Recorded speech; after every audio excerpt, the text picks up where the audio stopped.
जय जगन्नाथ सांग मैंने कह जाए आमको आम कर्मर फल जमी भी भोगवाक पड़ो ताकू नहीं गोटे सुंदर स्टोरीटे आणिक आसतु शुणा। गोटे गाँव में 2 जन सांग रोते। गोटे सांग बहुत धनी थिला आ गोटे सांग बहुत गरीब थिला।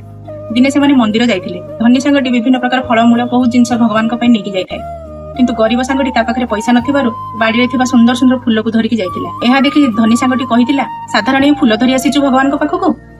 तापर से उत्तर देथिले जे मो पाखरे जेतिकी अछि मु सेतिकी ही आनिक आसीची। से माने जाउथिले मंदिर रास्ता रे मंदिर भगवान को दर्शन करबा पे। सेही समय गरीब सांगटी देखिला गोटे छोट छुआटी बिना चप्पल रे से चालिकी आसुथिला। ता गोड़ खरारे बहुत जोरे ताती जाउथिला। से एहा को सह्य न करि पारि संगे संगे तार पिंधिथिबा 2टी चप्पल जाक से छोट छुआटी को दे देथिला।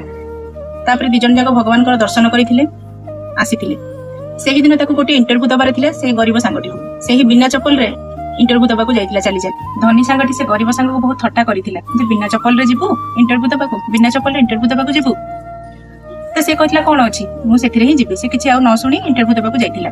सांग माने भगवान सब देखंती ऊपर थाए कि कोन कर्म करूची तो कर्मर फल हमकु जेमिथि हेले भी भोगिबाकू पड़िबो। से जो गरीब सांगटी जे भलो कर्म करिथिला तार कर्मर फल तो ताकू निश्चित मिलिबार थिला। तो ताकू सेथि पई गोटे सुंदर चाकरीटे मिलिथिला। आ से खुशी होई सेथिरे पुनी भगवान को पाखु आसीथिला धन्यवाद जणाइबा पई।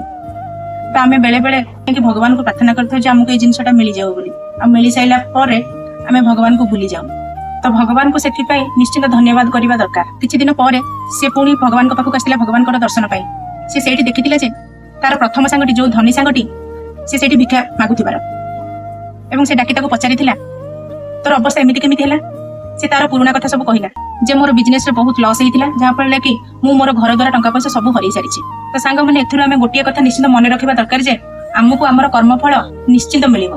भलो कर्म कले भलो फल, खराब कर्म कले खराब फल।